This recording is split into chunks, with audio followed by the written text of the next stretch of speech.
What's a secret that you think would shock everyone if it came out? Before we start with the first story, please hit subscribe and ring the notification bell to stay updated with us. Story 1. So many years ago, my husband and I were hosting my family at our home. The plan was burgers and all the standard summer sides, think fruit, salads, chips, ice cream for dessert. My grandma, for whatever reason, requested homemade potato salad. My grandma was a saint and didn't make outlandish requests often, if ever, so I did plan to accommodate her request. Unfortunately, life was crazy busy leading up to the get-together date, and ultimately I didn't have the time, energy, supplies to make homemade pasta salad. So instead of coming clean, I decided to run to the grocery that had a decent deli and get their loaded baked potato salad. It was a little bit more elaborate ingredients-wise than the standard potato salad. I put it in one of our glass bowls with a lid and served it as my own. No one questioned it. Now, years later, Grandma has since passed. My family will request that I make my homemade potato that Grandma loved for potlucks. I don't have the heart to tell them it's store-bought. Story 2. I work in healthcare, and the amount of people I know who abuse drugs and alcohol is shocking. Our work can be very depressing, and so people use substances as a way to cope with it. Just a few weeks ago, I watched a 16-year-old die in our ED. It hit us all pretty hard, especially those of us with kids. The first thing I did when I got off work was chug a bottle of wine. Others went for weed or other drugs to help them fall asleep that morning.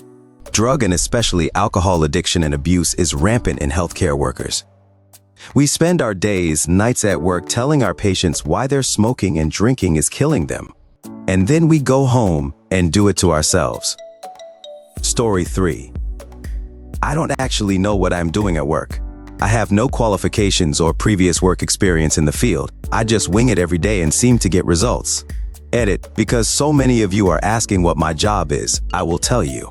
I'm currently the operations manager at the biggest sawmill in the area. The only job I had before this was washing dishes at a care home. I didn't lie on my resume. I guess they just liked me. Story 4. Victims testified that Epstein recorded 100% of his properties, even bathrooms. The FBI raided Epstein's properties and took the surveillance footage. The FBI has video evidence of crimes against children, but they refuse to prosecute because the criminals have money. Epstein's clients have been paying well-dressed groomers to approach our children in public for decades, and they will continue. The victims are real children with real families, and they matter. Never let this story die. Story 5. Though it's been public knowledge for nearly 10 years now, people are still shocked when I tell them that every single bit of data, every phone call, and every electronic communication that enters in America or Europe is captured by US and EU intelligence agencies. This practice predates the internet, going all the way back to the advent of long-distance calling in the US. This is called the Echelon Surveillance Network and was confirmed to exist by Edward Snowden. Story 6. During World War II, the Soviets trained dogs to run under enemy tanks with explosives strapped to their backs. After the war, Soviets have claimed to have eliminated over 300 German tanks using this method, but there's no way to confirm that score. It's, however, unknown how many Russian tanks blew up as a result of the anti-tank dogs not knowing the difference between a German or Russian tank. The Russians trained the dogs by feeding them under the tank. But why should the dog run over the field for the German tanks when the feeding tanks were close by? A rather short-lived anti-tank program, for some reason. Story 7. I am almost 40, but I still suffer from the mental damage the aftermath of my parents' divorce did to me when I was 15. My parents think I have my life under control, and after such a long time, it would be a massive shock to them how much I still suffer sometimes. They didn't care much for me right after the divorce, but at some point I feel the statute of limitations of that has ran out, so it would be weird if I ever brought it up or let it show. They also had their own set of mental problems, alcoholism, suicidal, that they were finally able to overcome, so I am scared it would throw them back into a dark place if they ever noticed how I am feeling. Story 8.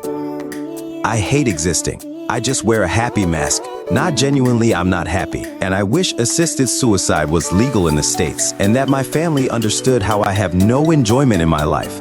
I got out of an inpatient facility a little over a week ago and found out I'm on the spectrum, and while I'm on meds now, while I'm aware it takes time, the only thing I'm really holding on for is my family. My mom would probably follow me, so I'm stuck living as though I'm starting to get better. It's honestly exhausting. Story 9. Wow, a lot of people are commenting. I'd like to share a story. It's actually from one of my siblings who was in high school at the time. There was a school called 19, shortened to 19. One day, a student in a chemistry class accidentally drank a chemical from a glass, mistaking it for water. Tragically, she died alone, with her mouth filled up with white fumes.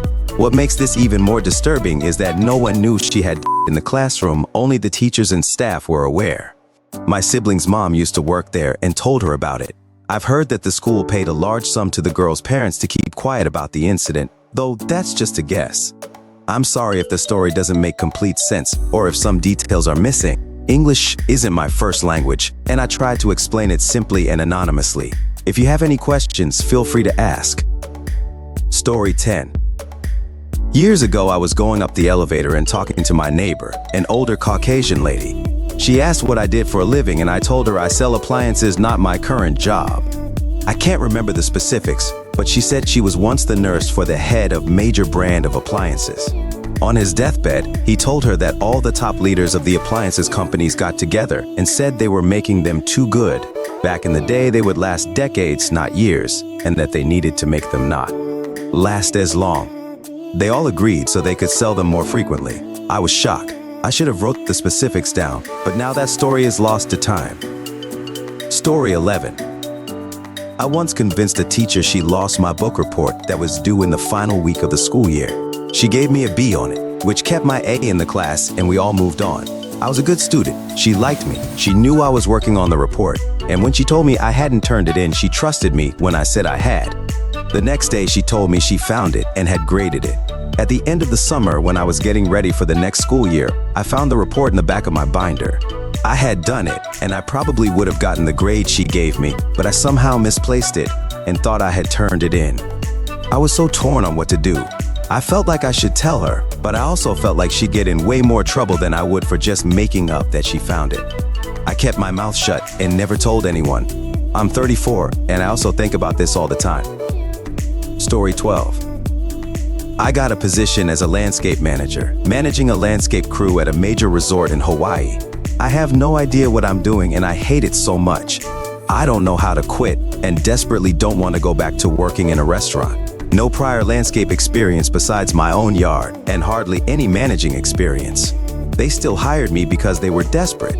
And my mental health is taking a toll because I am worried every day that I forgot something or didn't do something correctly. Edit. Thank you all for such kind and supportive comments. I truly appreciate them and use them as fuel to crush the day at work. To those of you who are telling me to quit because I'm blocking someone else's opportunity, no one wanted this job.